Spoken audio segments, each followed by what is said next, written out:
Hello everyone, this is the channel The Spirit of Bharat and welcome everyone.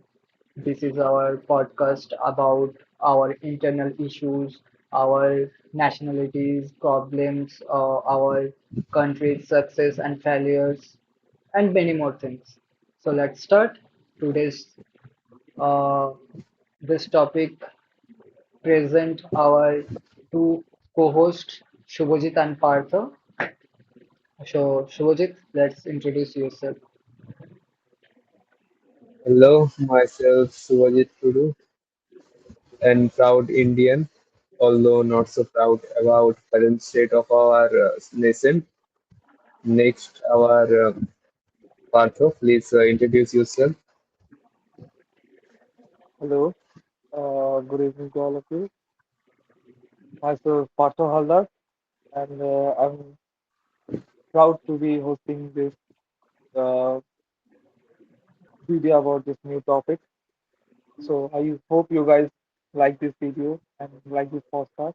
Podcast. So let's continue. So my first question is, what's your point of view? India's growing banking crisis. Give me a reality check about this. Shubhajit, what's your opinion or points, counterpoints? What do you mean by banking crisis? Can you describe in particular which part you are mentioning? Uh, that way, I Recently, would have better. I would have better clarity about my response. okay. So uh, classify UPI transactions about the percentage of people and percentage of money. I mean, percentage of money is a number of rupees. How much rupees transaction this person to this Jones, person. listen, actually, I have a suggestion.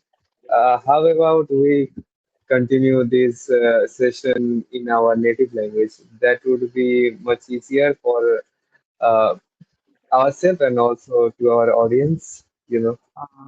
Yes. Okay, let's start. What do you say, Parso? Should we continue in our native language or should we keep continue in English? Yeah, if you guys comfortable, then I'm also comfortable. I have no problem with that. So we can continue. Jones, so what do you say? Let's continue. I have no problem. In which language I'm asking? Hindi, because Hindi audience is mass audience Yes, in our largest audience in our nation. Yes. and almost Also, is our national language. We can not deny that. For Partho, I like to clarify something here that India don't have any national language. Hindi actually one of our official language. There is no national language in India actually.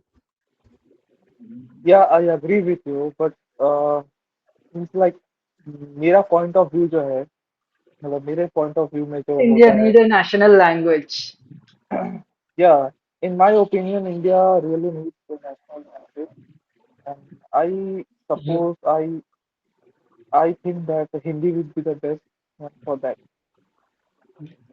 let's go Bengaluru and Hindi में बात करते हैं Uh, उसके बाद uh, Actually, the statement you just said that India need a national language. That's a very good thought of you, but there's multiple challenges on this thing because India is a very diverse country. Here, in every 100 kilometer, language changes. Even um, in India has a total 28 states. Every state has their own language. So how can you how can you force people to accept that any one language and speak in that language? because See, basically, yes Jones tell can that. can I Yes. speak about this? Quickly? Okay. Yes, yes. So, Continue, please. guys, uh, in my opinion, I think that like I think that we really need some national language. Like that Hindi on the basis of like common people like us students. Okay, हम लोग का क्या होता है कि हम लोग ऐसे दूर दूर जगह पढ़ने जाते हैं, ठीक है? तो we can't stay in our state, own state, no one can, okay, if they don't will. तो अगर हमें दूसरे स्टेट में जाना पड़ेगा तो उधर का ऐसा नहीं है कि हमें पता चलेगा कि उधर का लैंग्वेज क्या है, ये क्या है, वो क्या है, and we need time for that adaptation process, है कि नहीं? आपका क्या मानना है? Jones, please give your opinion. देखो, वैसे हर स्टेट का अलग अलग भाषा होती है, and every language have a culture, heritage and is versatile history. So every language in their position is correct. We can't uh, criticize Force or them any reject the, language. yes, Yes.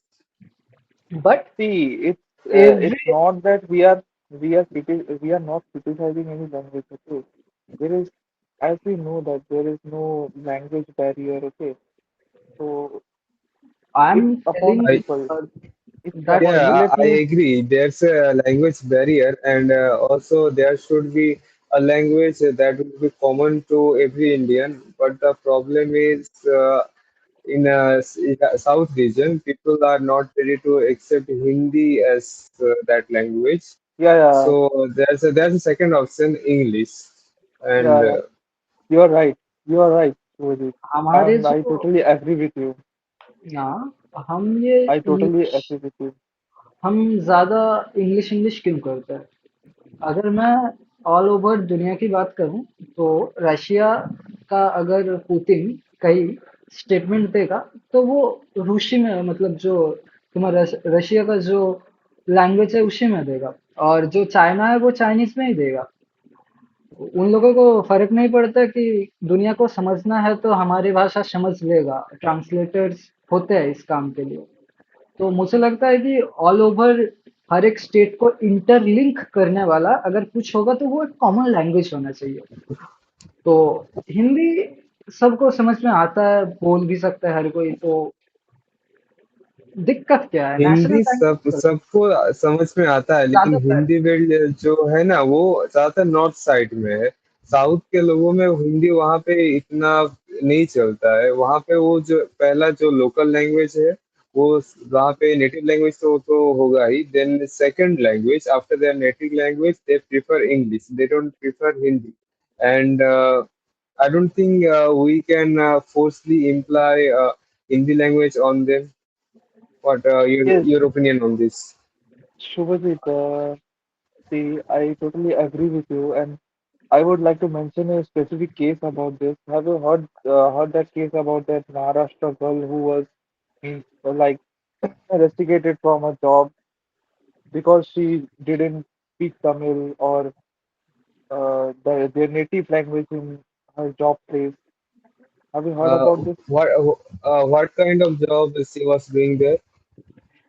She was just doing some corporate job or some office work. Okay, so Uh, one day, here's the thing I would like to say that if you are doing like any corporate job where you have to interact with the local people, many local people don't know languages like English or Hindi. Maybe because it's not possible for everyone to learn Hindi language in if for example, if you say in South, they don't see. On a Bollywood movies or any listen to Hindi songs, so they don't have much exposure to Hindi. So in general, in general, public don't have the knowledge of Hindi, so you can't expect them to talk in Hindi. And as you are doing job there, so I think you should learn their local language because actually you have to give service to them and you are doing the job there, so it's your responsibility to learn their local language. Yes, I know. Uh, I'm validating your point. Your words are totally correct. Okay, but my actually the thing was that that girl was totally a fresher. Okay, she just got her posting there and she just moved to there. Okay, and after she joined there, then her boss fired her from the job just because she didn't speak their native language. So my question is how come she will be able to learn that native language like मतलब कुछ भी हो वो याद कैसे करेगी इतनी जल्दी वो तो अभी जस्ट And शिफ्ट हुए हैं वहाँ पे yes, she needs some time, but uh, this should be actually checked before giving her the job because there should be criteria like if you want to join this job, you have to know this language. But firing her just after joining the job, it's totally wrong. Like it's authorities' fault who give her job in the first place, I think. Yes yes I think that मुझे तो लगता है कि मतलब authority को थोड़ा time देना चाहिए था may be like 1 year or something like 6 months to 1 year they should have given the time which they didn't.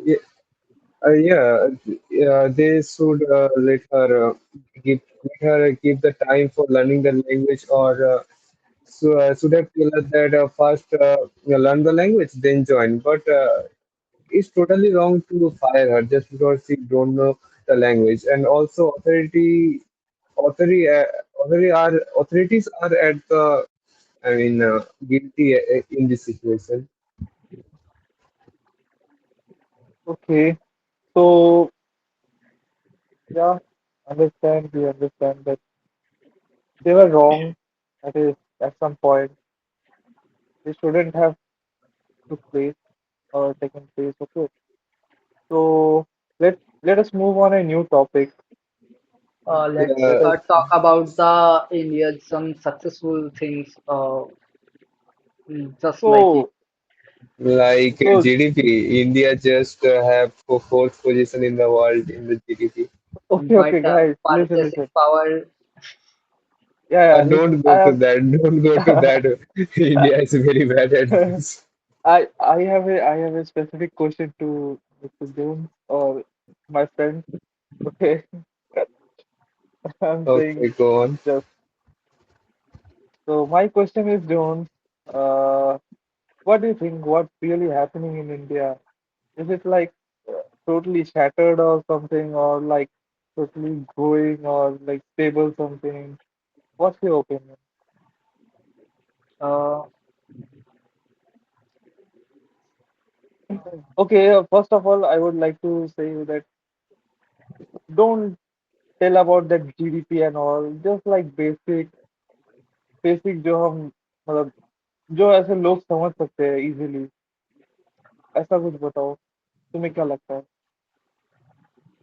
India आज से हम देखें तो एक दशक पहले हम यहाँ नहीं थे। तो लगभग हम एक कहाँ दशक थे हमारा तो जीडीपी, हम ऐसे परिस्थिति पे थे, हमारा देश का रिजर्व बस 7 डेज के लिए था। अगर उस वक्त डॉक्टर मनमोहन सिंह हमारे prime minister, ex prime minister, अपने मतलब एक्शंस नहीं लेते और कुछ नीतियां ऐसे अप्लाई किया जिसकी वजह से हम यहाँ है, वी कांट डिनाई हिज, उसने जो भी किया हम डिनाई नहीं कर सकते। हम उसी की वजह से मतलब अगर हम एक बिल्डिंग बनाया है ना, उस बिल्डिंग का जो पिलर है वो डॉक्टर मनमोहन सिंह ने उस समय बनाया था। तो वही है। Means like you are telling that doctor Manmohan Singh was his like savior or something हम अब इस वक्त 2025 में जैसे डॉक्टर एस जयशंकर को हम डिप्लोमेटिक लेवल पे वो क्रिटिसाइज करते हैं, एंड यूरोप यूनियन से शुरू करके अमेरिका तक जैसे क्रिटिसाइज करते हैं, जो सही है सही बोलता है गलत बोलता है, हमें अप्रिशिएट करना चाहिए क्योंकि अच्छे काम कर रहे हैं। मगर this government can't handle economy properly, tax, too much tax, ये इंडिया का प्रॉब्लम है, टैक्स। टैक्स में लॉन्ग टर्म नहीं खेला जा सकता। Let's see Dubai. दुबई में इतना अपॉर्चुनिटीज है 2015 तक, 2050 तक वहां पे टैक्स लगा दो, सब जाएंगे, तेल के लिए जाएंगे, बिजनेस के लिए जाएंगे, जाना पड़ेगा सबको। सऊदी अरब, मगर वो टैक्स क्यों नहीं लगाते? क्योंकि उनको पता है टैक्स लॉन्ग टर्म में काम नहीं करते। शॉर्ट टर्म में टैक्स से पैसा कमा लो तो सही है, अगर लॉन्ग टर्म में खेलने के लिए बस टैक्स घटाना चाहिए। अगर टैक्स ले रहे हैं तो हमें वो बेनिफिट्स दो, free health care, education and social security. हमारे यहाँ पे, I live in West Bengal, यहाँ पे फ्री में हेल्थ मिल जाता है, and education is kind of free, not 100% free.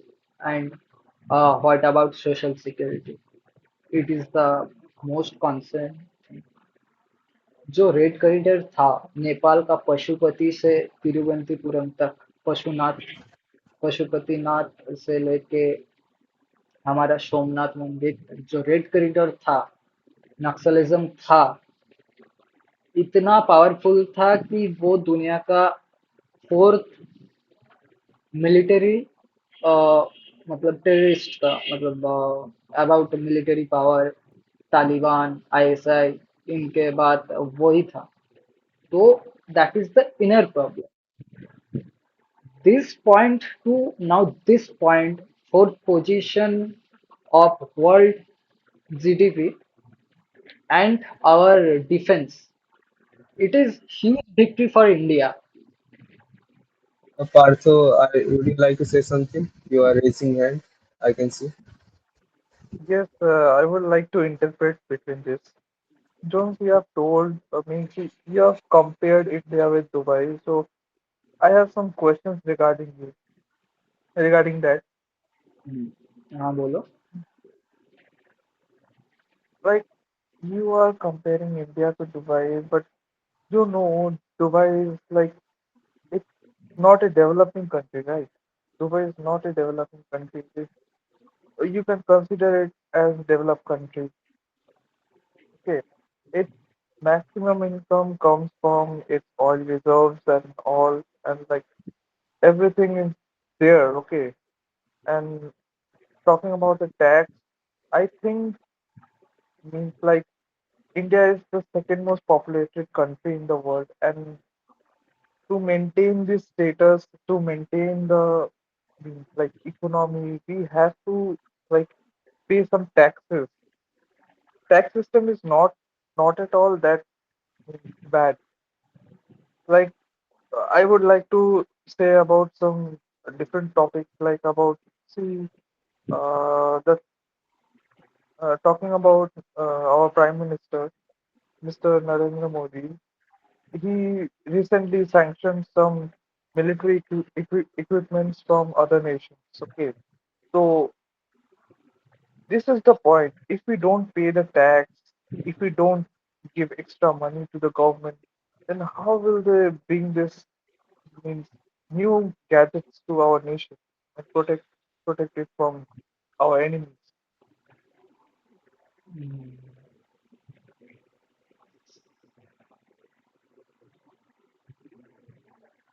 Jones. हाँ, कुछ काउंटर पॉइंट है कुछ शुभ, तुम्हारे पास तो बोलो, उसके बाद मैं बोलता हूँ। मतलब कुछ कहना चाहोगे? Actually, the thing is the tax distribution here is very bad. Maximum tax that's being collected are from middle class. The corporate tax are like very low. They don't contribute that much in the tax. Majority of taxes like income tax, then additional tax like GST, all have been contributed by middle class. So the thing is, middle class is too much burdened under these taxes. That's the problem. Corporate companies, they are gaining so much. They are what do you say? Profit. They are gaining so much profit, but they are tax like. their amount of total tax in the corporate is even less than the amount of taxes are given by middle class. Uh, And what do you think that income of middle class is more than the profit of the corporate companies are generating? I don't think so. Here's the problem. Yeah, you are Tax. right about. Okay, Uh, Jones, you may speak.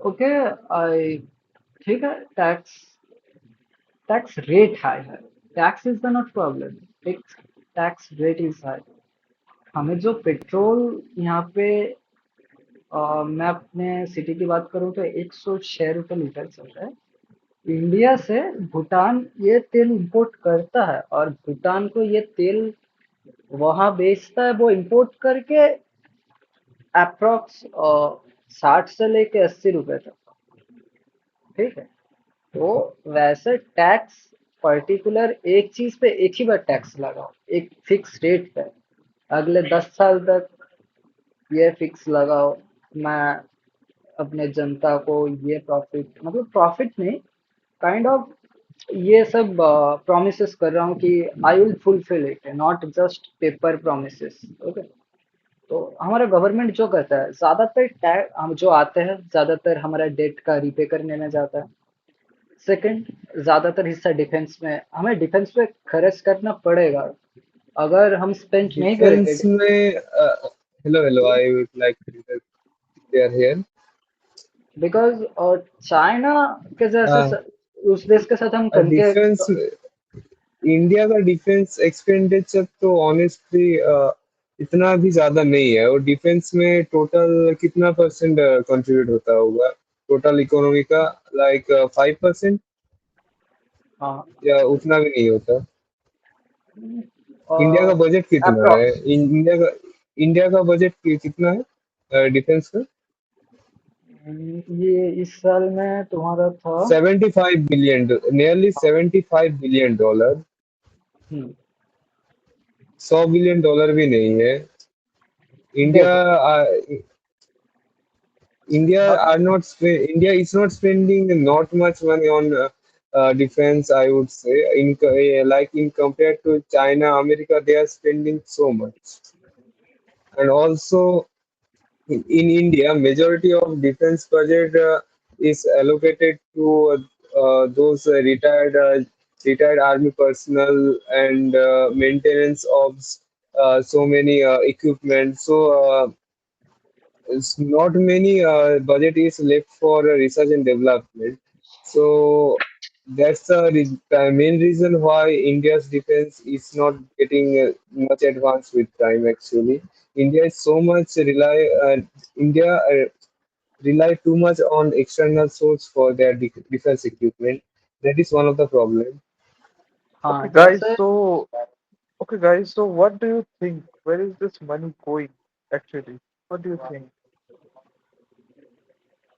देखो पहले बात हमारे जो ये subsidies होता है ना मतलब फ्री में जो भी दो हम उसी को चाहेंगे जैसे कि जियो सभी को पता है 2016 में आया था उसका पहला लाइफ जो 2015 और 2017 सभी की जिंदगी में एक ह्यूज डिफरेंस है हम एडिक्टेड हो गए फोन इंटरनेट पहले ऐसा था कि हम 1 GB डाटा खरीदते थे उसमें 1 महीने चलाते थे और ऐसा भी दिन आया कि 5 GB डाटा भी कम पड़ रहा है हम तो अब अनलिमिटेड वाईफाई लगा रहे हैं घर पे क्योंकि हम इतने एडिक्टेड हो चुके हैं and internet is a good thing high speed internet is a very good thing but proper education and implement is the how we implement in our daily life internet that's like so हमारे पास पैसा की कमी नहीं है बस population ज्यादा है हम अगर प्रॉपर प्लान से हम पैसे को काम लगाए तो अच्छे हो सकते हैं मतलब अच्छे से हमारे पास जो हर एक धीरे धीरे करके हम हर एक सेक्टर पे हम अच्छे कर सकते हैं जैसे कि स्पेस में हमारे बजट ज्यादा नहीं है मगर जितने भी बजट है हम इंडियंस ट्राई करते हैं अपना बेस्ट ऑफ द बेस्ट देके to make a good quality thing in low budget. Yes, Partho. Yes, speak please. I think, Jones, you didn't get my question. I asked that, what do you think? Where is this money going? You are telling that uh, this is happening. Taxes means like it's excess, and yeah, I think it should be less. But what do you think? Where is this money going? Be specific. I don't have a clear idea about this thing, Subhu. Okay, Shubhaji. What the money? Majority actually. Majority of the money is going freebies, subsidies. That's the problem of our country. Majority of our population are poor. So from our budget, a large chunk of money is going to subsidize them and giving them free electricity and giving food them at low cost. These things costing her very much at the budget. But the thing is, yeah, those people who can't afford to buy them, government should subsidize them. But the problem is, government using that thing as a vote bank. They are giving everything at free for the vote, like free electricity, free cycle, like whatever they can give at free, they are giving them. Mm, So a large chunk of money is wasting there. Also, there is very much corruption in our system, like any construction or any project is a definite number of money. Suppose X number of money is allocated for making a bridge or a building, and there you will see 20 to 30% of the budget actually has been used for making that particular project. Rest of the money has been what has been looted. Looted. I would say the word looted. Yes, it's been looted by those workers or minister. I would say so.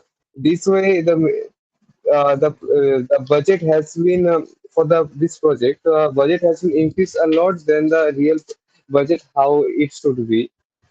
That way, the much more money from the actual valid budget has been English की सारा हिंदी में बोलता हूँ actually इसी तरह से बहुत ज्यादा पैसा वेस्ट हो रहा है एक्चुअली बजट से ज्यादा मतलब ऐसे ही करके बहुत सारा पैसा सब आप अपनी जेब में भर रहे हैं ये वन ऑफ द रीजन है पैसा Okay, जो so गायब होने का means you are telling that like maximum of the money is like going in frauds and all, right? Yeah, like they are firstly subsidies and freebies. Second thing, corruption. Okay. Be- um, because system is so much corrupted, every without giving bribery, no one literally 90 more than 90% people in the system would do any work for you without giving them bribery. That's the problem, and also there's a problem with black money in India, in 2015, at 2016, UPI is announced or introduced in India, but and also government promoted digital economy, promoted the UPI, but still usage of cash has been increased from that time. It has not decreased at all. So, what do you think all that money is going? Because Okay. at the hands of general public, I can't see any improvement has been noticed. Yes, please. Okay. So, Shubhaji, you just talked about like bank frauds or like online payments or digital banking. I would like to share some like some details or some sort of thing. Like 57% of the bank frauds are linked to the digital payments and especially UPI transaction. This is the means like this is drastic, you know. This is drastic. Like nowadays we go everywhere, we like go to shops here and there, and we all search for UPI transactions or QR codes here and there. Okay, because every time we can't carry our means like physical cash with us, right? So this bank frauds or digital payment frauds means like what do you think? They should change or not? Uh, could you say again, please? Actually, I didn't get it. What did you say just now? I just said that uh, all these digital payments and digital means UPI transactions, there is a fraud going on somewhere or the other. Okay, like they take extra money from you, or like it. You can say it's like bank frauds or something. So, what do you think that these frauds must change or they must go on like this? You are saying that if UPI should stop or it should be continued with all those problems it's facing. Yeah, if like if like there is a fraud going on with the UPI transactions and the digital payment system, so does it stop or like it should keep going? Actually, yes, after introducing of digital payment in India, there's a significant number of increase in those fraud. But the problem is uh, those people who are doing those scams and the people who are being scammed. Uh, the actual problem is the in people who are using those online payment don't uh, don't have much knowledge about this thing. So those people easily get scammed. Like if you say about old people, like 50, nearly 50 or 55, 60 that range, they don't have much exposure to this technology. So this is new to them also at that old age. I don't think they have any interest to know that technology any better, so they are just using it for their convenience. But for the people with bad intention, those scammers are targeting them for exploiting them for their lack of knowledge. So I would like to say here government should intervene and um, tell the people about those scams and be aware of those things, like how to avoid those scammers or what kind of steps it can be taken to prevent from those scams and money fraud. That should be the step. Stopping the UPI, it is not a solution at all, because UPI has made our life very easy. Like think of if you buying something and you don't have a change, so it's always been a problem at shop. Like you don't have change, so you have to buy another thing, or then you also argue with the shopkeeper that you don't that thing you need the change. So this kind of problem happens. So UPI has solved this problem, and also you don't like in when you have to do like a bigger payment, like 10,000, 20,000, carrying that much cash like is also inconvenient. So yes, UPI made our life a little bit convenient, I would say. So stopping UPI because of this fraud is not a good option, I think. Okay, I think means we should make people aware of the scams and make and tell them how we can prevent this. That would be a better idea.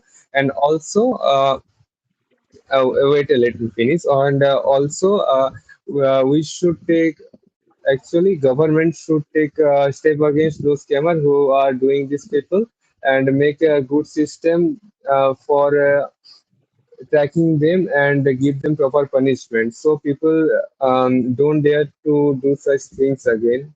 I think that should be a good problem solving.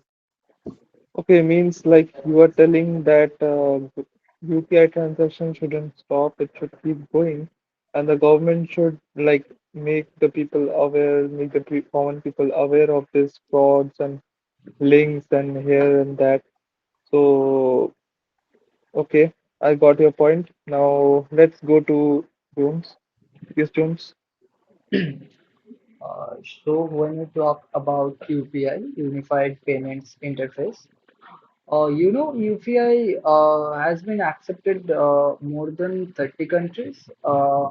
Initially, some country has been started, just like Singapore, Bhutan, and UAE, Saudi Arab, and Southeastern Asia's nations, some nations. I can't remember these countries' names, but started.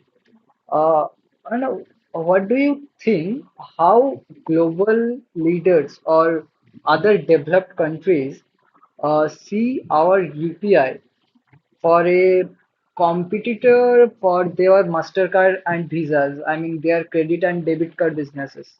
I mean, sorry, credit card businesses. What तुम दोनों का क्या यहाँ पे opinion है कि UPI global adaptations offer benefits और मतलब क्या पॉइंट्स है तुम दोनों का बात तुम बोलो.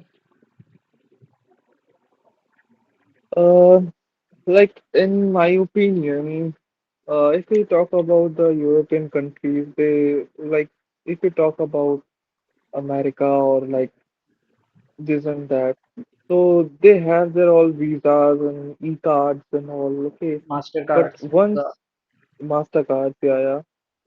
So, in my opinion, in on introduction to this online payment and UPI transaction, there is some challenge going on within our means uh, system and their system.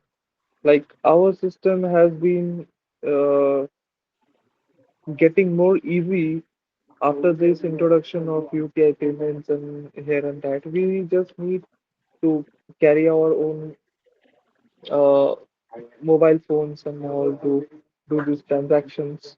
So we need not carry any cards or something like that. It's really very easy and compatible against all. Yes, yes Jones? I am हाँ yes I am agree with you.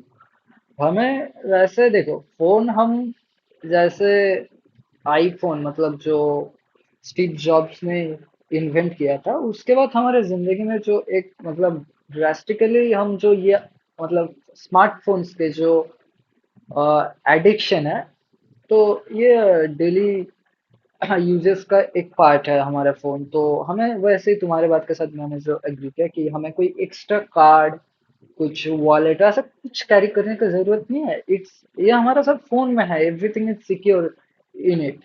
और जो बात थी हमारा UPI की success rate अगर ऐसे ही more than we started 50 countries, then we surpass the global SWIFT system or global payment method or etc. What I tell it, I don't know, but we surpass it, and we have the financial domination in this world. I mean, financial domination. I mean, we dominate the capital of this earth maximum, not overall, but we dominate a huge quantity of money and we control it. We control transactions. We if any country against India, just like America, if any country against USA or can't with any favorable thing on USA, but they just sanction on it. Don't use dollars, economy will be disturbed and the country decline, economic resistance. Yes, take part. Okay, so now. we have been talking about all this UPI transactions and banking, Okay, online little banking bit and all. quick. I can I Mm. complete this statement? Okay, okay. So, तो हम अगर UPI के हम Swift system को अगर surplus कर सके और हम एक ऑल्टरनेट सिक्योर फिनेंशियल नेटवर्क बना सकते हैं और पूरी दुनिया के अंदर तो हम डोमिनेट कर पाएंगे अगर हमारे कल अगर पाकिस्तान हम पे आंख दिखा गया या कोई पहलगाम जैसा गंदा सा काम करेंगे तब हम उस कंट्री के ऊपर सैंक्शंस लगा सकते हैं हमारे पास वो मतलब पावर होगा हमारे हाथ में कि हम उसको कुछ मतलब कुछ खरीद ही ना पाए हम जैसे रशिया को यूएसए ने फिर यूक्रेन वॉर पे किया वैसे हम कर सकते हैं तो अगर यूपीआई ग्रेट सक्सेस हुआ ऑब्वियसली एक सक्सेसफुल थिंग है मतलब और भी ह्यूमंगर स्केल पे अगर हम इसको सक्सेसफुल बना लेते हैं ऑल ओवर दिस वर्ल्ड तो हमारे पास अमेरिका जैसा डॉलर का अमेरिका के पास जैसे डॉलर का पावर है हमारे पास यूपीआई का पावर होगा एंड ये जैसा हमारे एक सुपर पावर है ये एक नेचुरली मतलब नेचुरली नहीं सेल्फ क्रिएटेड सुपर वेपन है this is not any financial payment method this is a weapon for us we can control this world it is the main thing talk let's talk about what we say. okay, so I agree with you that UPI can be like a great weapon for us.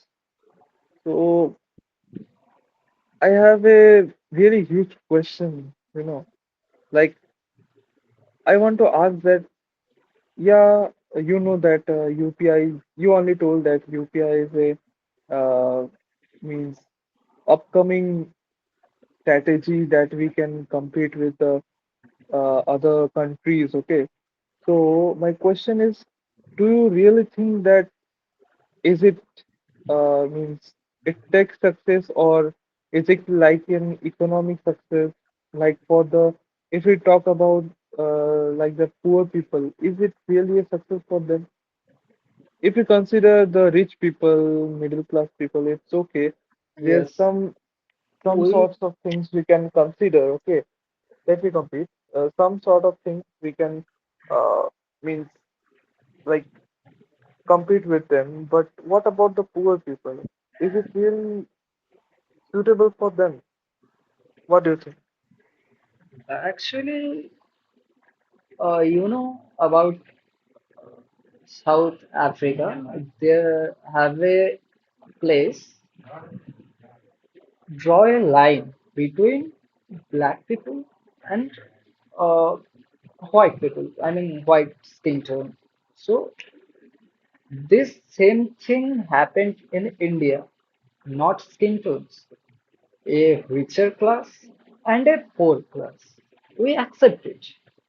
And हमें यहाँ पे काम करने की जरूरत है हमारे जो आजकल के इकोनॉमिस्ट जो भी कह लो इंडिया से जो ब्रेन ड्रेन हो रहा है या जो क्वालिटीज यहाँ से बाहर जा रहे हैं वो हमारा यहाँ पे वैसे कुछ इंफ्रास्ट्रक्चर नहीं है सेकंड हम यहाँ पे गरीबों को वैसे ध्यान देते भी नहीं देखो उनको बेनिफिट तो कोई नहीं मिलेगा आज हम फोर्थ लार्जेस्ट इकोनॉमी है मगर हमारा परचेसिंग पावर कितना है हम अगर एक एवरेज अमेरिकन या अमेरिकन मिडिल क्लास को पकड़ ले या जो भी फिफ्थ सिक्स पे है जो जापान है जर्मनी है किसी भी एक लोअर मिडिल क्लास को हम पकड़ ले और हमारा जो अपर मिडिल क्लास है ना purchasing power capability is not same we can't deny it हमारे देश का लीडरशिप को हमारे नेता जो जो भी है उनको यहाँ पे काम करने की जरूरत है क्रिटिसाइज करने की उनको जरूरत है क्योंकि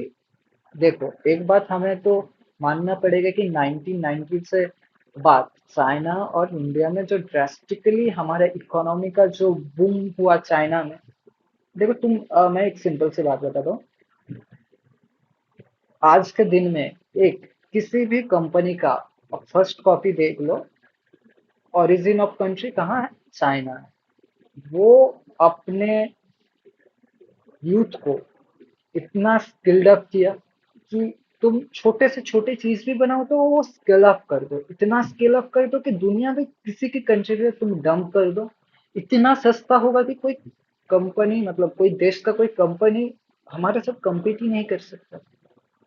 इतना अफोर्डेबल बनाते हैं, एजुकेशन देते हैं, स्किल अप करते हैं। चाइना अपने, वैसे इकोनॉमिकल जो डिफरेंस है वही से शुरू हुआ, मेंटेलिटी पे। हम यहाँ पे क्या सोचते हैं, हमारा ज्यादातर पीपल पोर क्यों है? हम अपने, एट फर्स्ट हम एजुकेशन प्रॉपरली उन तक नहीं पहुंचा सकते। दूसरा है करप्शन। बहुत करप्शन है हमारे देश में, इतना, मतलब पता है, मैं इस बारे में ज्यादा नहीं बोलूंगा करप्शन के बारे में, मगर है, करप्शन तो है, हम सब मानते हैं। इसी करप्शन के वजह से देश में ऐसे भी इंसान है जो दो वक्त रोटी नहीं मिलता, हमें उससे कोई परवाह नहीं पड़ता, क्योंकि हम इंडियंस का मेंटेलिटी ऐसा हो गया है ना कि भाई मैं तो ठीक हूँ, मुझे दो वक्त खाना मिल रहा है, अरे भाई तुझे क्या हो रहा है मुझे पता नहीं, बस ये मेंटेलिटी। हम एक दूसरे में कॉम्पीट करते हैं। हम, जब, एक बात कहता हूँ, जब वर्ल्ड कप होता है हम सब एक हो जाते हैं भाई, हम सब इंडियंस हैं। बट जब वो चला जाता है, इंटरनेशनल इवेंट्स खत्म हो जाता है, खत्म हो जाते हैं, तब हम क्या करते हैं, भाई तू, मैं तेरे, ईगो आ जाता है हम पे, कॉम्पीट करने लगते हैं भाई, ये इतना अच्छा कर रहा है, मुझे भी इससे ज्यादा अच्छा करना है। हम गधों के जैसा काम करते हैं। हमें करप्ट सिस्टम पे काम करने में कोई दिक्कत नहीं होता, क्योंकि हम रेडी टू यूज हो चुके हैं। और दूसरी बात, ये गरीबी आने का दूसरा रीजन है कि अनप्रॉपर, हमारा जो 1947 का हमारा इंडिपेंडेंस था, उसके पहले ब्रिटिशर्स ने जितना हमको लूटा ना, वी कांट रिकवर इट। हम दुनिया में 24% ग्लोबल जीडीपी का हिस्सा, मतलब कंट्रीब्यूट करते थे। उसमें वेस्ट बंगाल 12, मतलब अगर ग्लोबल जीडीपी का 24% इंडिया कंट्रीब्यूट करता था, उसमें 50% वेस्ट बंगाल कंट्रीब्यूट करता था। ब्रिटिश आया, ब्रिटिश ने हमारा हर एक, okay I complete then we talk, हमारा हर एक चीज को डिस्ट्रॉय कर चुका है ब्रिटिशर्स ने, मतलब एजुकेशन के लेके तक, एवरीथिंग। किस बारे में बात करूं, मैं बोलूं, एजुकेशन से हमारा जो हस्तशिल्प था बंगाली का, हमारा जो शिप, मतलब नाव बनाने का जो इंडस्ट्री था, जूट था, कॉटन था, कॉटन तो वो मतलब कॉटन प्रोड्यूस या just like a garment industry shift into the Bangladesh, present Bangladesh. But India's maximum part, मतलब कुछ हमारे जो हिस्सा वो क्या कहते हैं, कॉटन प्रोड्यूस करता है, गारमेंट इंडस्ट्री में कंट्रीब्यूट करता है, ज्यादातर इंडिपेंडेंस के बाद बांग्लादेश में चला गया, वो वहां पे बूम कर रहा है। मतलब अभी जो मिलिट्री coup या क्या वहाँ कुछ हुआ है, जो वो नहीं होता तो वो एक की रोल प्ले करता दुनिया के गारमेंट इंडस्ट्री में। तो वैसे ही मिडिल क्लास, देखो तुम्हारे जो, मैं बहुत दूर चला गया, मुझे भी पता है, बस हाँ, अब थोड़ी सी टाइम लूंगा। हमारे नेताओं को जरूरत है अच्छे शिक्षा पहुंचाए गरीबों तक, proper education and skill up, not make a robot. हाँ तुम ये कर लो, इसके बाद ये कर लेना, इतना पैसा मिल जाता है। स्किल अप करो आप सबको, तुम में जो टैलेंट है उसका स्किल अप करवाओ। You can skill up everything through skill up. तुम्हारे पास स्किल है, यू कैन स्केल लार्जर। तुम्हें पता है दुनिया का ज्यादातर जो गोल्ड रिफाइनरी है ना, वो एक राजेश नाम का इंसान ने शुरू किया था। वो हमारा साउथ में रहता था, वो एक गैरेज में काम करता था। आज वो दुनिया का 50 से लेके 80% तक गोल्ड रिफाइनरी मैनेज करता है। मतलब शुरुआत करना होगा हमें अभी से, आज से, ताकि हम बेहतर भविष्य बना सके आने वाले जो जनरेशन है, क्योंकि एक अगर हमने किसी एक जनरेशन को एडुकेशन प्रॉपर नहीं दिया ना, वो गैप अगले 100 साल में भी हम मेकअप नहीं कर पाएंगे। क्योंकि जब एक प्रॉपर एडुकेशन मतलब ऐसा नहीं कि तुम डिग्रीज लाओ डॉक्टर बन, इंसान की तरह इंसान बनना सीखो प्रॉपर। हमारा जो भारत में जो मनीषी थे ना, स्वामी विवेकानंद से लेके रविंद्रनाथ टैगोर तक, इंसान बनना सीखो। वही इंसान हमें बनने की जरूरत है। और इंसान बनने के लिए जो हमारे पास की है वो है शिक्षा, सही शिक्षा और मानविक शिक्षा, इंसानियत, जो हमें आज बिल्कुल नहीं है।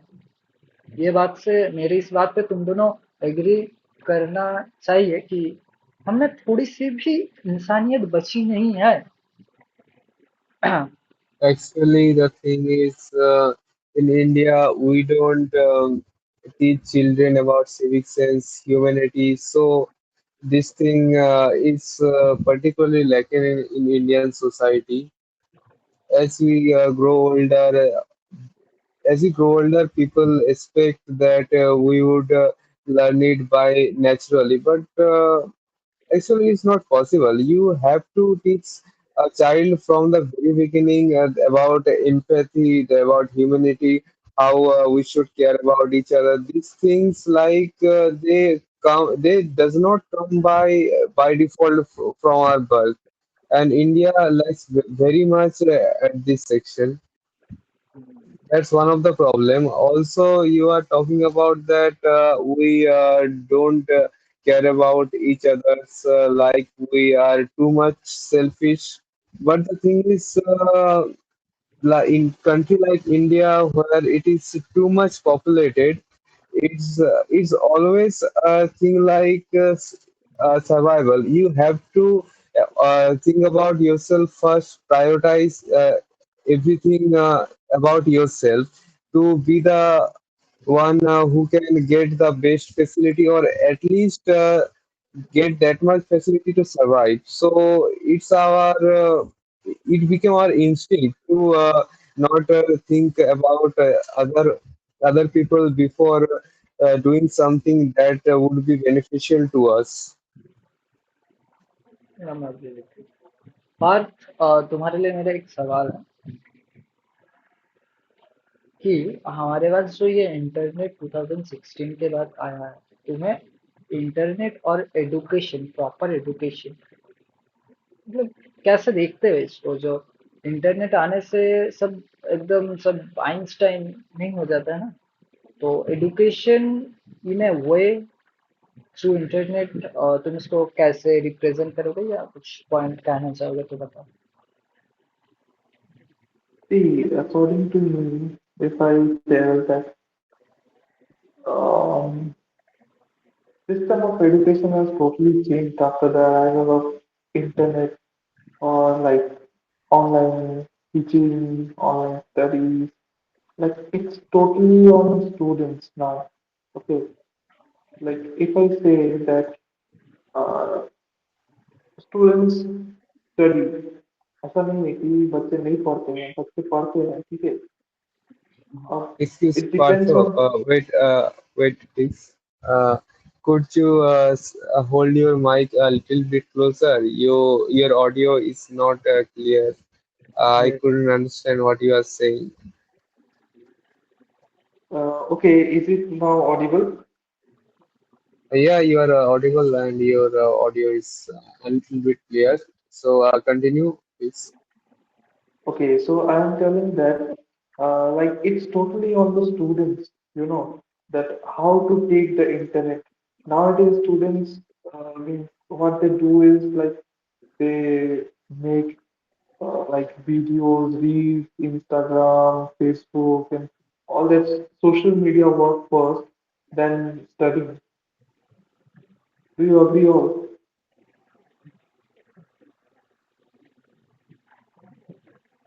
Do you all agree, guys? uh, Yeah, I agree, but the thing is that how someone wanna use a thing, it's you have to teach them like how would you like to how would you have to use that thing in 2016 when Jio launched 4G and India started to get exposure of internet.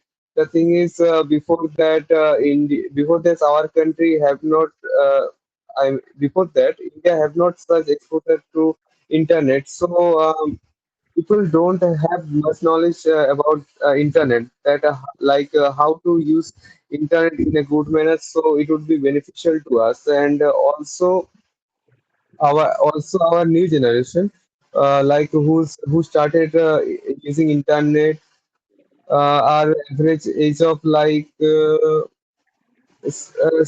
suppose our generation who's born between 2000 to 2010. They are the generation who started to use the internet at very early age, at their teenage. But the thing is, they are parent.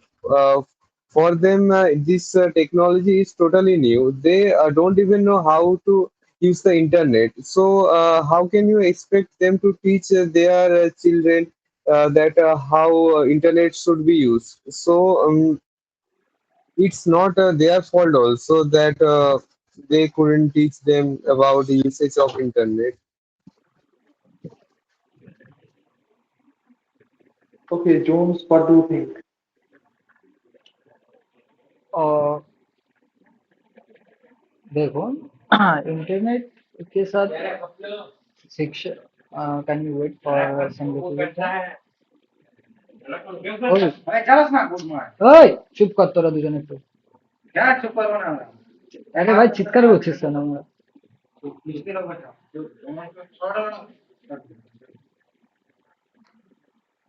Let's start हाँ तुम्हारा question क्या था first फिर से बोलो Like, what do you think? Is it a like internet is like a blessing or a sin to cards us? okay it's everything have two sides, one a good and one a bad. So good things are now these days distance is zero through video calls or audio calls and payments to connectivity is good. You can see last 10 years, our connectivity issue is too much distance. Like someone किसी का घर पे कुछ हो गया तो अगर phone नहीं होता था ना हम पोस्ट के माध्यम से चिट्ठियां भेजते थे तो उसमें 2-3 दिन या हफ्ते भर लग जाता था तो वो जो न्यूज़ का मतलब इंफॉर्मेशन स्पीड ऑफ लाइट से जो ट्रेवल कर रहा है दुनिया के इस छोर से लेकर दूसरे छोर तक वो हमारे लिए गुड साइड है और बैड साइड है कि इसको यूज हम कैसे करते हैं देखो मैं सभी फेसबुक यूज करता है मैं भी यूज करता हूँ तो मैंने चीजें नोटिस किया ज्यादातर लोगों को ये पता नहीं कि वो वहां पे मैंने अगर एक पोस्ट डाल दिया किसी कम्युनिटी का अगेंस्ट तो उसमें दो तरह के लोग होते हैं उसको एक सपोज करेंगे एक अपोज करेंगे तो जो अपोज करेंगे और जो सपोज करेंगे तो वो चीज को फैलाएंगे चारों तरफ कि हाँ भाई यही सही है उनको पता नहीं वो सही है या गलत है मगर उनका जो थॉट प्रोसेस है उनसे मेरा वो बातें मैच करता है तो वो उसी बात को सच मान के चारों तरफ स्प्रेड आउट कर देता है तो ये बुरा चीज है और हमारे मेंटेलिटी तो मैं एक मेंटेलिटी के बाद जब चली रहा था तो इंटरनेट अब पॉर्न एडिक्शन इंडिया का हर 3 में से एक बच्चा पॉर्न एडिक्टेड है लड़का हो या लड़की लड़की में 58% something I can see A article I am not sure about it but लड़की भी पॉर्न एडिक्टेड है लड़का भी पॉर्न एडिक्टेड है why we see porn is illegal in India but we know how it access it Yeah, I is like to interrupt here. Hello. हाँ tell Actually, watching porn is not illegal in India. Actually, if you produce it, what do you say? If you produce it, अरे कोई term है कि बोले बोलना Uh, in open market. If you produce it like a open market for the business purpose, then it's illegal. But consuming it in your own private space, it's not illegal actually. हाँ, मैं तुम्हारी बात से agree करता हूँ, but porn का जो गुलाबी दुनिया है ना, ज्यादातर बच्चे जो अंडर एज होते हैं, उनका माइंड डेवलप होता है, तो वो पॉर्न में क्या देखते हैं, ये वही सब देखते हैं, अट्रैक्टिव थिंग्स। हाँ, वो दुनिया में, रुको मेरे बात को कंप्लीट करने दो मुझे। Okay, तो first complete your thing, and then I would like हाँ, to add something with that. Okay, carry on. जो अंडर एज के जो 10 से लेके 12-13 साल या वैसे के बीच में जो बच्चे पॉर्न देखते हैं, उससे ज्यादा एज का भी हो सकता है। जो देखो, सेल्फ कंट्रोल एक चीज होता है, और रियल दुनिया और पॉर्न का जो पोर्नोग्राफिक दुनिया है ना, उसमें डिफरेंशिएशन का जो पर्दा होता है वो हट जाता है किसी बच्चे को।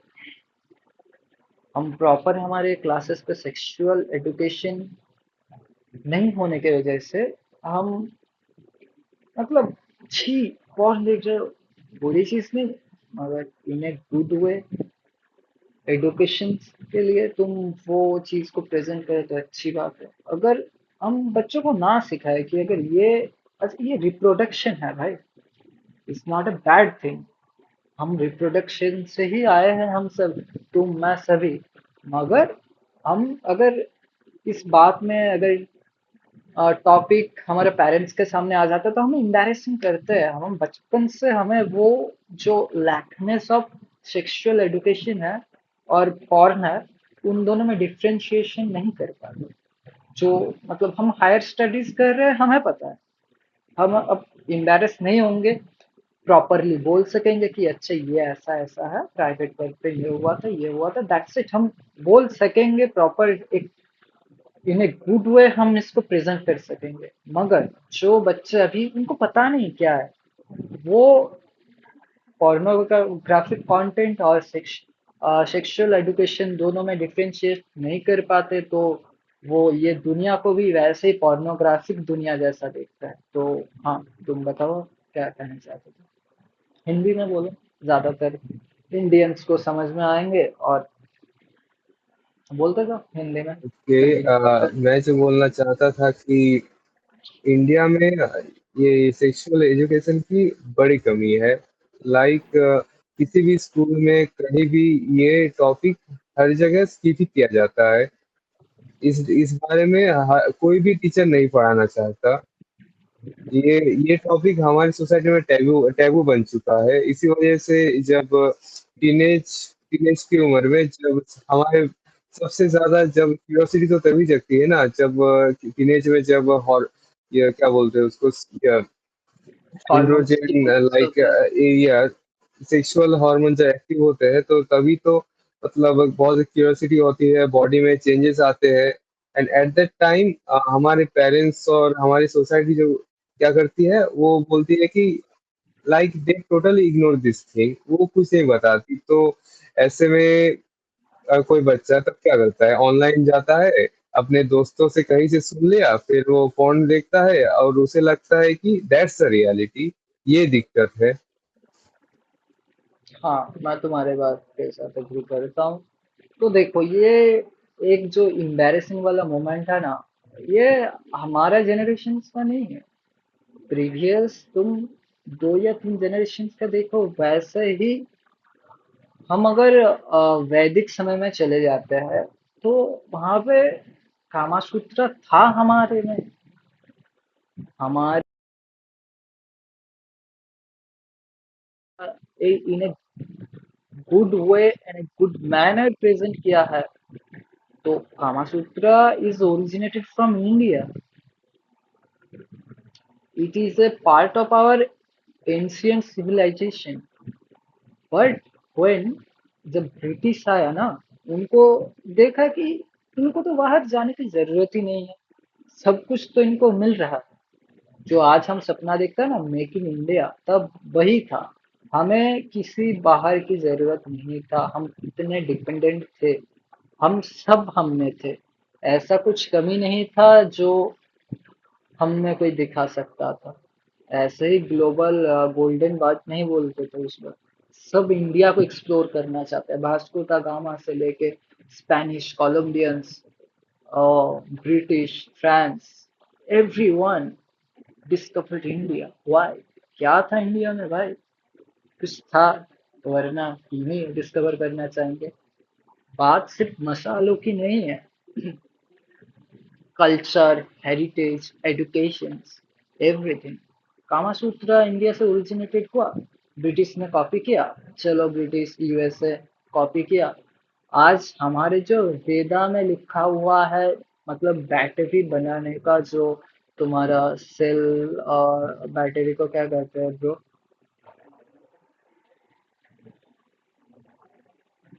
हिंदी में ही बोल दो।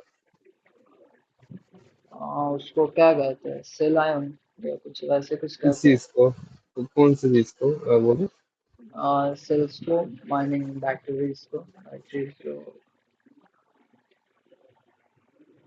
Sorry, I can't help you with that. Okay, let's Let's skip this and continue. हाँ Yeah. हाँ। हाउ, कैसे बनाते हैं, वो हमारे वेदा में है। विमान कैसे स्ट्रक्चर, जो मॉडल्स है विमान को, हम हमें क्या पता है? हमें तो पता है राइट ब्रदर्स ने इन्वेंट किया है एरोप्लेन, है ना। हमारे वेदा में 2000, 3000, 6000 साल पहले जाओ, जब इंसान को पत्थर से सब कुछ करता था, आयरन एज शुरू नहीं हुआ था, मतलब मैं बोलूं, तब से हम प्लेन्स, Hello. आर्किटेक्चर। हाँ बोलो। Uh, Actually, you are getting deviated from the topic. I think okay okay. it was about, it was not about our Veda or those things. Like you, that you can understand, right? So please. Okay. मुझे Sorry for the interruption. You can continue. चलो lines इधर उधर हो गया, क्या बोल रहा था, दिमाग से आउट हो गया। चलो कोई ना, फिर भी शुरू करता हूँ। चलो, मैं जब वेदा के बारे में बात कर रहा हूँ तो ठीक से बात कर ही लेता हूँ। हमारे पास ऐसे कुछ कमी थे नहीं जिसके लिए हमें बाहर जाना पड़ता। तो ब्रिटिशर्स जब आए, हमको देखे कि we are fulfil rich nation, तब एक नेशन को रिच और फुलफिल, एक प्रॉस्पेरिटी बनाने का जो पहला स्टेप होता है वो एजुकेशन होता है। वहां पे चेंज करना शुरू किया था, एजुकेशन सिस्टम को इम्प्लीमेंट किया, फिर माइंडसेट को चेंज किया कि एक गवर्नमेंट जॉब इज एवरीथिंग। तुम्हारे पास अगर गवर्नमेंट जॉब है तो तुम, सोने की चिड़िया तुम्हारे हाथ में है। अगर तुम्हारे पास कुछ नहीं है तो तुम कोई हो। ऐसे कुछ ब्रिटिशर्स हमें माइंडसेट हमें इंजेक्ट करके गया था, जो after independence we can't totally हम इसको डिनाई नहीं करते, We बस couldn't, हमारा। yeah, we could not live behind those concepts, yes. तो and this thing stuck with us, and we also carry forwarding throughout the generation up until today. हाँ, तुमने देखा है कि, पर हाँ, ये जो बुरा चीज था, ये हमारा कल्चर हमने लॉस्ट किया। कामा सूत्रा, वेदा, इनकी जो टॉप नॉच नॉलेज है, वो हम कहीं आज तक फुलफिल डिस्कवर नहीं कर सके। तो दूसरी बात, हमारा जो गुड थिंग है,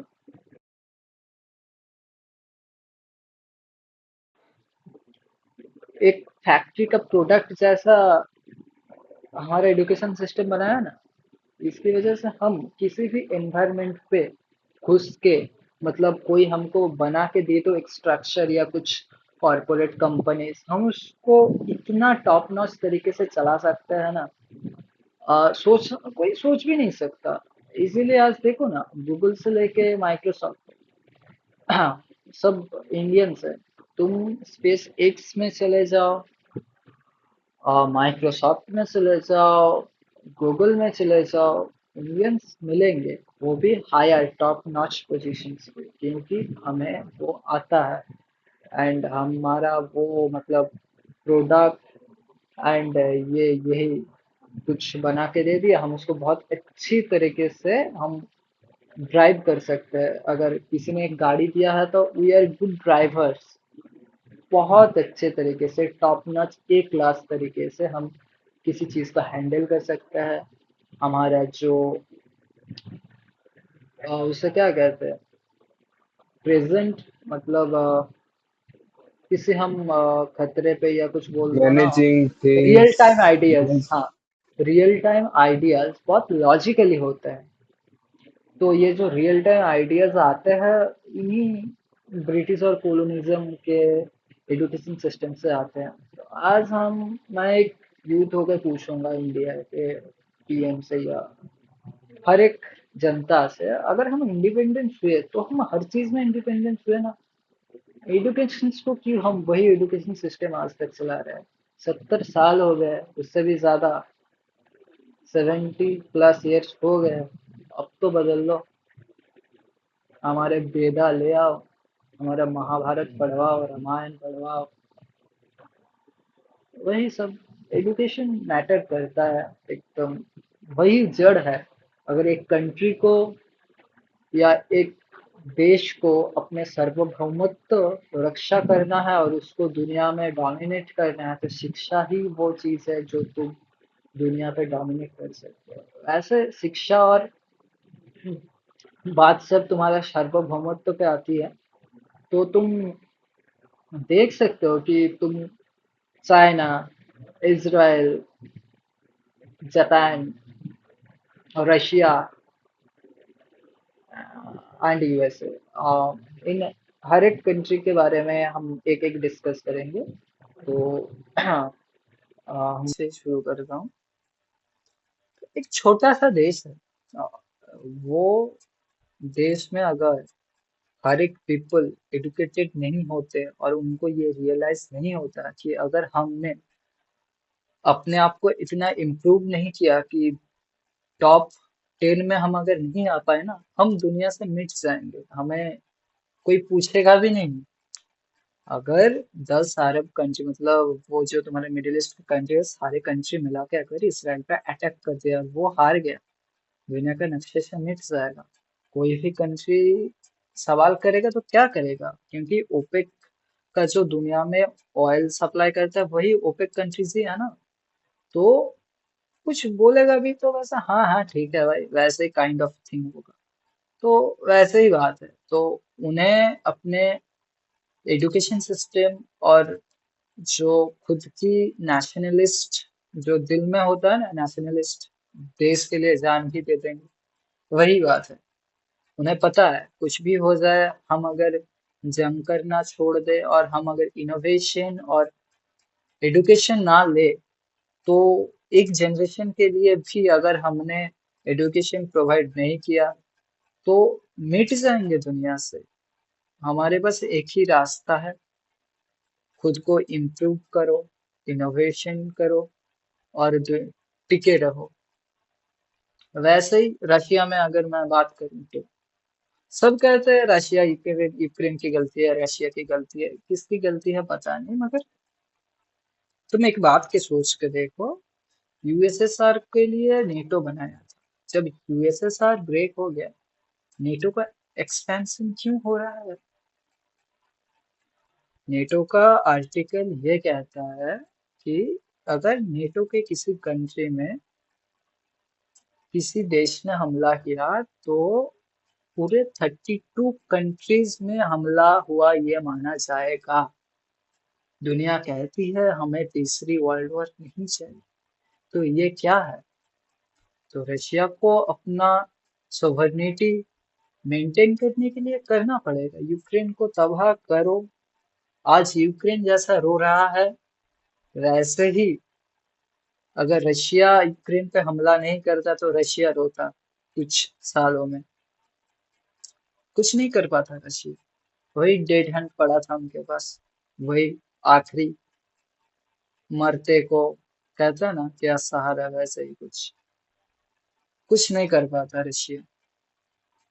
चाइना, अगर मैं रशिया छोड़ के चाइना में आऊँ, चाइना एक टाइम पे ब्रिटिश कॉलोनिज्म का इतना गंदा खेल खेला ब्रिटिशर्स ने कि पूछो ही मत। वहां पे अफीम, आई गेस ये वर्ड बैन है यूट्यूब से, सो वहां पे कुछ अफीम और वैसा कुछ था। I am telling this word two times, okay, you can beat this time 3.49 of 50 second.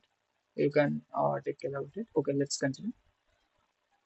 मैं जो चाइना की बात कर रहा हूँ, चाइना में एक समय बुरे से बुरे तरह का नशे की लत लगा दिया है। तो चाइना को पता है अगर हम एक्सपैंड नहीं करेंगे ना, हम टुकड़ों में बांट जाएंगे। हमको कोई पूछेगा नहीं कि उनको पता है, ब्रिटिशर्स से लेकर तक जापानीज, हर कोई ने उनको बस लूटा है। तो वैसे ही उन लोगों को अगर एक्सपैंड करना नहीं करेगा तो वो खत्म हो जाएगा। अगर एक्सपेंड, अब वो मतलब तुम क्या कहते हैं, अगर पीस मेंटेन करेगा तो। हाँ बोलो,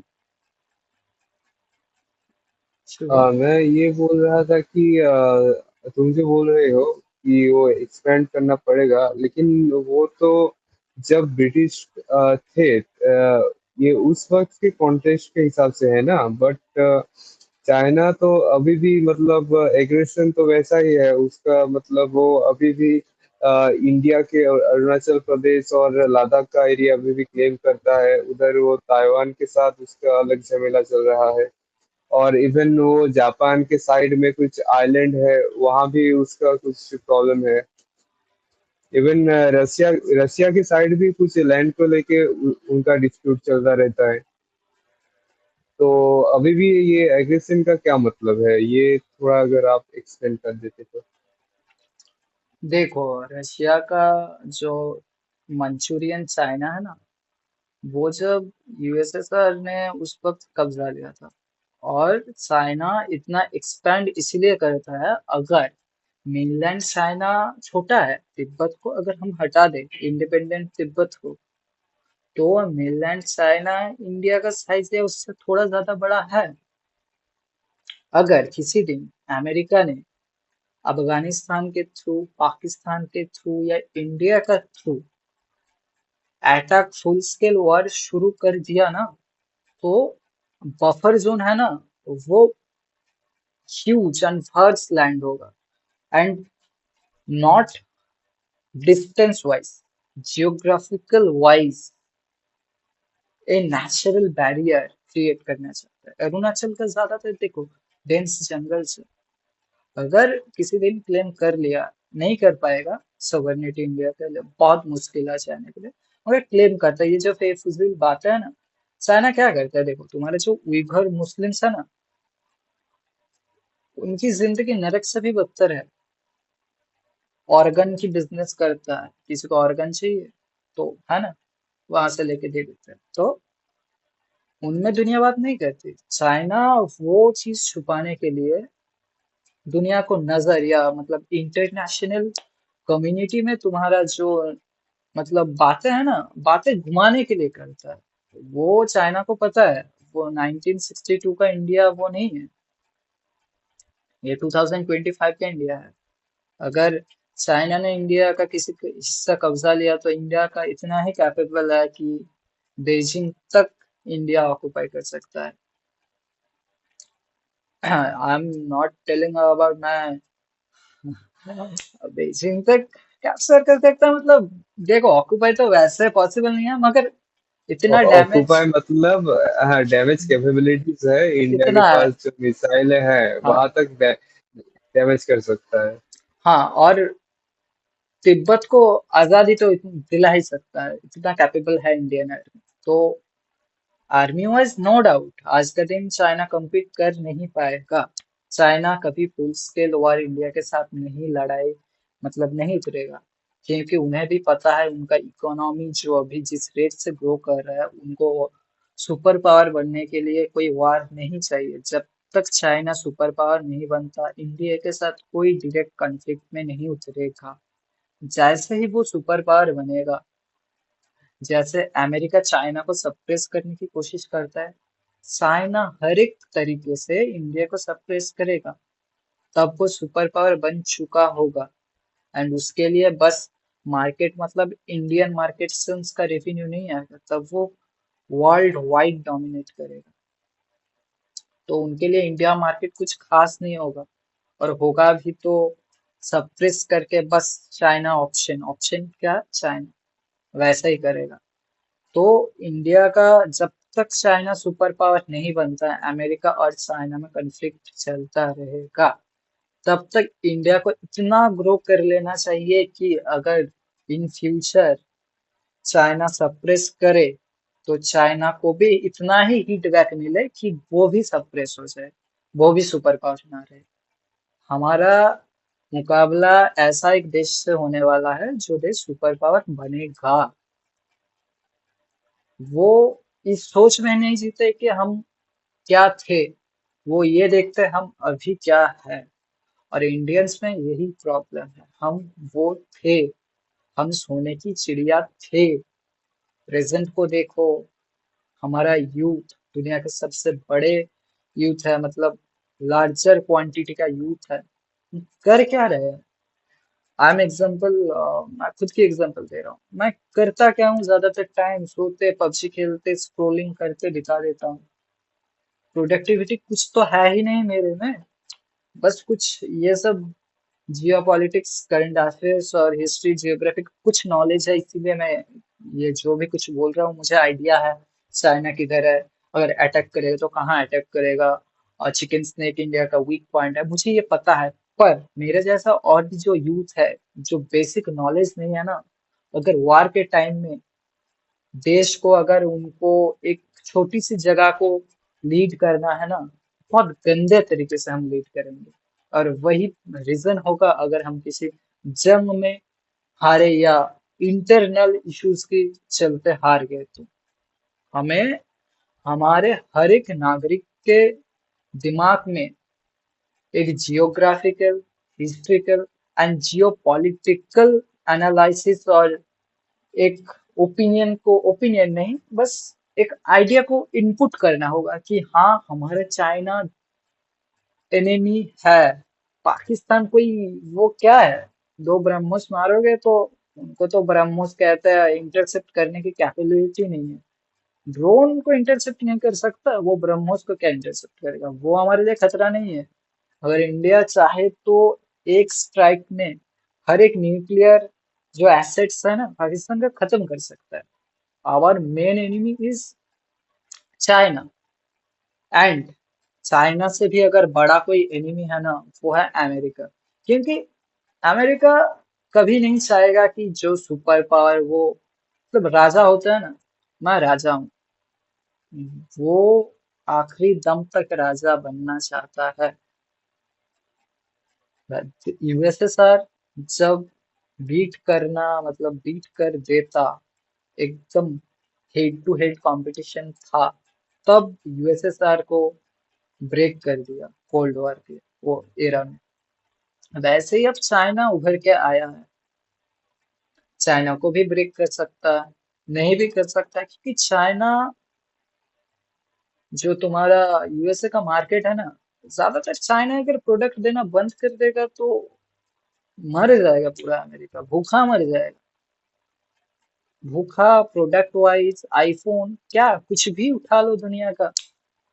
अगर मैं अपना घर में से एक लाइट देखूं, 100 लाइट है तो मेरे घर में, मुझे उनमें से 10 मिल ही जाएंगे. 10 lights are made in China, and we can't deny it. China is the manufacture hub of this world. And China बस अपने आप को वो फर्स्ट कॉपी क्लोनिंग इन सब में नहीं रखा. वो इनोवेशन करता है. वो फेल होता है, इनोवेट करता है, फिर से करता है. उनका जो तुम्हारा जो सिस्टम है पॉलिटिकल, वो डिक्टेटरशिप है. मतलब है, बस डिक्टेटरशिप है. इलेक्शन होता है मगर जीत तो एक ही जाता है. जैसे ही किम जोंग उन, अमेरिका ने बोला कि फेयर इलेक्शन नहीं होता, वहां पे इलेक्शन नहीं होता. उसने इलेक्शन करवाए और 100% वोट से वो पावर पे आया. तो वैसे ही बात है, तो डिक्टेटरशिप है वहां. तो एक लीडर का विजन होता है कि मुझे अपने देश को वहां पहुंचाना है. हमारा डेमोक्रेसी में क्या प्रॉब्लम्स होते हैं कि टाइम कंज्यूमिंग प्रोसेस है, मगर होते हैं. अमेरिका है ना डेमोक्रेसी, फ्रांस है, पहले था. आई नो तुम क्या बोलोगे कि वो पहले, मुझे पता है तुम इस बात में बोल लेना और मैं कंप्लीट कर लेता हूँ. तो Okay, ज्यादा. okay, you know my point. Continue then. Yes yes yes, just wait little bit. तो डेमोक्रेसी फेलियर नहीं है. हम जो आज क्रिटिसाइज कर रहे हैं बातें, दुनिया को बोल सकता हूँ मैं आज. ये मेरे जो ऑडिएबल पॉडकास्ट है ना, इनसे 10 लोग सुनेंगे नया, तो सुनना तो 10 लोगों को. उनमें जो हमारे जो विचार है ये हम उनमें फैला रहे हैं. तो इनसे उनके माइंडसेट में या इंडिया को देखने का नजरिया थोड़ा भी बदलेगा. तो वैसे ही ये इतना महत्वपूर्ण होता है कि डेमोक्रेसी में रह के हम अपने बात कर सकते हैं. पर रिसेंट टाइम तो हम फ्रीडम ऑफ स्पीच है हमारे पास, बट फ्रीडम ऑफ स्पीच के बाद हमारे पास कितना फ्रीडम रहता है वही बात है. तो वो सब अलग बात है, वो सब किसी और दिन बात करेंगे. मगर हम डेमोक्रेसी में रह के हम बहुत कुछ एक्सप्रेस कर सकते हैं. अगर हमें किसी गवर्नमेंट का किसी रूल पसंद नहीं है, हम अपोज कर सकते हैं. हमारा जनप्रतिनिधि असेंबली में बैठा है, वो अपोज करेंगे. हमारे अगेंस्ट होगा कोई किसी बिल का, अगेंस्ट होगा किसी कोई बिल अच्छा लगेगा. वैसे चलता रहता है, long time consuming process. But dictatorship ऐसा नहीं है. मुझे वो चाहिए, 10 दिन में चाहिए, मुझे करना है तो करना है, घर की छोटे बेटे की तरह जिद्दी. चाहिए तो चाहिए, कैसे किस तरह मुझे नहीं पता, बस आई वांट इट. वैसे ही बात है. कोविड का टाइम शायद 5 दिन या कितने दिन में एक 10 मंजिला इमारत बना दिया था चाइना ने. तुम बोलो हमारे, मैं शुभ और पार्थ से पूछना चाहूंगा, गेस करो एक 10 मंजिला बिल्डिंग बनने में हमारा इंडिया में कितना टाइम लगता है. शुभ पहले तुम बोलो. According to my observation, 2 साल से ज्यादा ही लगता है. पार्थ तुम बोलो कितना टाइम लगता है. approximate 2-3 years.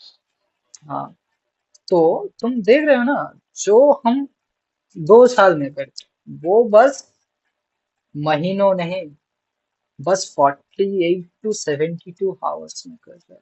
सोचो, स्पीड एंड अभी सब. अभी तो 10 दिन बोला आपने, आई गेस.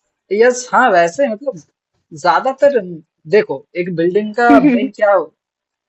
अरे हाँ भाई ठीक है, हो जाता है थोड़ा इतना इंटरव्यू. टाइम भाई, ठीक इतना है तो मैं. टाइम लगता है भाई. कंक्रीट है, उसको सूखने में टाइम लगता है. इतना स्लो एक्चुअली है दिस इज, भाई क्या. वो कंक्रीट का नहीं है, वो जो स्टील कंटेनर्स है ना उनसे वो अटैच डिटैच करके, वो पता है वहां पे हमारा जैसे इंडिया पे ज्यादातर बिल्डिंग्स, मतलब हम क्या सोचते हैं कंक्रीट और स्टील का. बट तुम इंडिया से बाहर चले जाओ या हमारे इंडिया के नॉर्थ ईस्ट पे चले जाओ, वहां पे बिल्डिंग्स मतलब नॉट कंक्रीट, वो बांस से भी बहुत अच्छे घर बना लेते हैं, बहुत लग्जरी होटल 5 स्टार विलास भी बना लेते हैं, लकड़ी से भी बना तो लेते हैं। हाँ हाँ, वो ठीक है, लेकिन वो तो बताना पड़ेगा ना। आई मीन, हाँ बिल्डिंग का कंस्ट्रक्शन किस चीज से हो रहा है, मतलब हर एक चीज में तो सेम टाइम नहीं लगता है ना। अगर तुमने अभी हाँ जैसे बताया कि वो नॉट लाइक कि हमारे यहाँ जैसे होता है, चाइना के वहाँ बिल्डिंग अगर वैसे नहीं बनते तो ऑब्वियसली उनमें टाइम अलग ही लगेगा। तो मतलब बट ये ये कंपैरिजन फेयर तो नहीं हो रहा। हाँ, लेकिन फेयर नहीं हाँ हो रहा। मतलब, मैं एक हाँ टाइम वो कंज्यूमिंग ये बट प्रोसेस की बात ये कर रहा था। but I accept, yes, in India, yes, too much delay in everything, like not just building, like even repairing work of a road or reconstruction of any bridge, anything. Yes. In India, like there is no value of time in India actually. That's the yes, problem.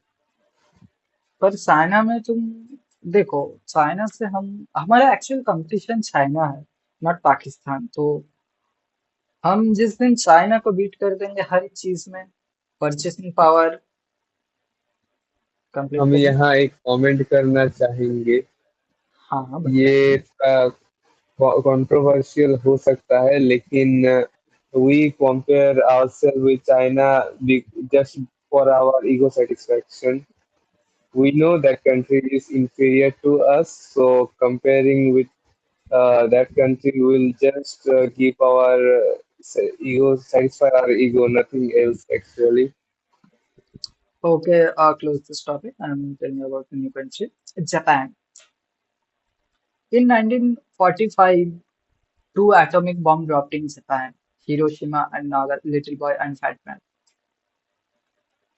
उस देश ने अपने इस तरह, एक उसका business capital था और दूसरा मिलिट्री पावर वाला, मतलब वहां पे मिलिट्री ज्यादा वो होता है ना, मिलिट्री वहां पे बेस ज्यादा थे। तो एक बिजनेस कैपिटल और एक मिलिट्री एसेट वाला जगह को तबाह करने के बाद huge quantity of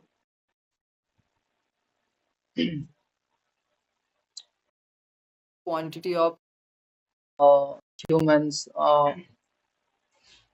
normal humans, I mean उसमें क्या कहते हैं, बेकसूर।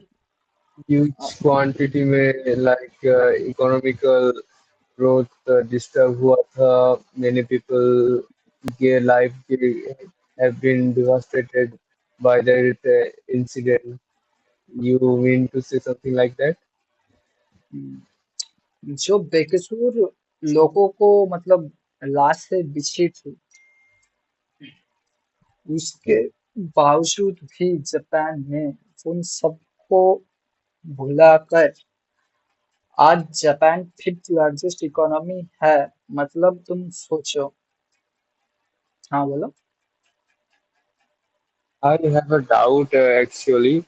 I don't know if it's true, but somewhere I have seen this fact or fake thing. I don't know, but what I heard is that after Second World War, everyone says Japan was so much devastated by USA attack and all that war thing, but people there's a thing that Japan got too much support from USA. That's why they were able to do such progression in a short time.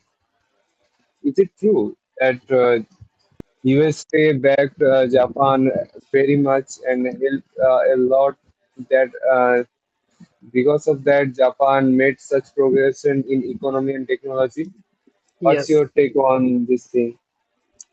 देखो, Japan को military wise जो tension था ना, China, मतलब China तब उतना super power नहीं था जब वो एग्रीमेंट साइन हुआ कि नॉन नेगोशिएबल, मतलब जापान का कोई कुछ होगा नहीं, बस निरपेक्ष होके वो सरेंडर करके यूएस से मार देगा। जापान ने वैसे ही किया। और जापानीज लोग इतना जिद्दी थे ना कि तब भी हार मानने के लिए तैयार नहीं थे, मगर उस वक्त के जो उनका क्या कहते हैं एम्पेरर था, सब कुछ देख के पॉलिटिकल और एवरीथिंग सबको देख के बस यही एज्यूम कर लिया कि इसे रोक देना चाहिए। हाँ, तो वैसे ही इसे रोक देना चाहिए, तो वैसे ही किया। तो जैसे कुछ भी अपना शर्त या कुछ भी अपना दावा नहीं किया कि मुझे ये चाहिए, अमेरिका ने वैसे उनको प्रोवाइड किया कि हम मिलिट्री सपोर्ट करेंगे और जापान का सोवरेनिटी हम मेंटेन करेंगे, बट जापान कभी अपना मिलिट्री नहीं रखेगा। जैसे जर्मनी ने फर्स्ट वर्ल्ड वॉर के बाद नहीं रखा, वैसे ही सेकेंड फिर भी उसने मतलब नहीं रखना देना चाहिए था, मगर उसके बावजूद भी जर्मनी ने फिर से मिलिट्री पावर गेन किया, और क्या हुआ पता है? तो अमेरिका को वही डर था कि अगर हम जापान को आज खुला छूट दे देंगे, मतलब मिलिट्री फिर से कर लो, वो चलो, कंट्रोल अगर नहीं रखेंगे ना तो फिर से हो सकता है। तो डर था। और दो एटम बम गिराने के बाद यूएसएसआर सबसे बड़ा दुश्मन था, तो उससे हाथ मिला लिया तो अमेरिका अकेला पड़ जाएगा ना। ज्यादातर यूरोप यूनियन का कंट्री कितना ही सपोर्ट कर पाएगा, लैंड इतना वर्स और सी है, कितना शिप्स कितने आएंगे, कितनी एयरप्लेन से ट्रांसपोर्ट करेंगे। तो उस वक्त के हिसाब से अमेरिका ने जो किया, जो सपोर्ट दिया इकोनॉमिकल टू मिलिटरी, वो नेसेसिटी था जापान के लिए और अमेरिका के लिए, दोनों के लिए जरूरत था। किसी एक के लिए प्रॉफिट, किसी की अमेरिका का प्रॉफिट था या जापान का प्रॉफिट, वैसा नहीं है, दोनों का उसी में भलाई था। तो देखो, अपॉर्चुनिटी मिली, जापान ने उसको यूटिलाइज किया, बुलेट ट्रेन दौड़वाया। आज हम हमारा यहाँ पे जो ट्रेन चलता है ज्यादा से 100 किलोमीटर तक, वहां पे 600 400 किलोमीटर पर आवर जो ट्रेन चलता है, ज्यादातर लोग पब्लिक ट्रांसपोर्ट यूज करते हैं। माइंडसेट का बहुत बड़ा डिफरेंस है ना। वहां पे किसी के गराज में लैम्बोर्गिनी, बुगाटी, ये सब पड़ा है, मगर वो ज्यादा प्रेफर करते हैं कि पब्लिक ट्रांसपोर्ट। वो देश को ये भी नहीं पता कि 2050 तक या 2035 45 तक देश बचेगा या नहीं, पानी के अंदर किसी भी दिन चला जाएगा। इतना अर्थक्वेक आता है जापान पे, मगर उन्हें पता है कि अगर हम इनोवेशन, वो अर्थक्वेक आता है तो अर्थक्वेक रेजिस्टेंस बिल्डिंग बना लिया। टाइम कंज्यूमिंग है तो इतना दूर से इतना दूर जाना कैसा। टाइम, जिस कंट्री टाइम को ज्यादा वैल्यू देता है वही प्रोग्रेस कर पाएगा। और टाइम बस हाँ होता रहेगा, ऐसा ही होगा तो हो जाएगा। हाँ, सब कुछ तो हो ही जाएगा, शुरू हुआ तो खत्म तो कभी ना कभी होगा ना, वैसे ही हो जाएगा कभी। हम ऐसा माइंडसेट चेंज है तो उस मकाम तक पहुंचने के लिए टाइम लगेगा, पर पहुंच जाए। और हमारे पास नहीं भाई, हमारे मेरे पास ज्यादा टाइम नहीं है, मुझे 1 हफ्ता है मेरे पास टाइम, मुझे 1 हफ्ते में ही ये करना है, तो दैट्स इट। वो एक माइंडसेट होता है।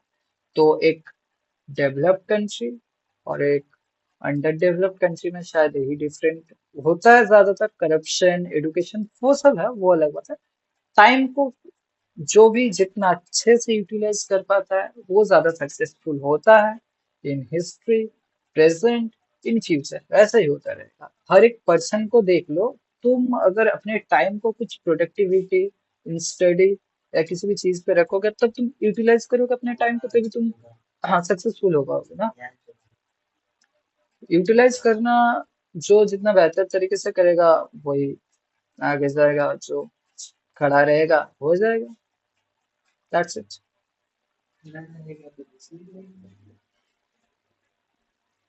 हाँ, कुछ बोलो। Totally agree with you, bro. But so, would you like to add something with that? No, it's okay. Now it's no conversation here. So, I guess it's time to wrap this session up. What do you say, guys? सो हमारे साथ Yes, it's इतने okay. देर तक जुड़े रहने के लिए सभी का शुक्रिया।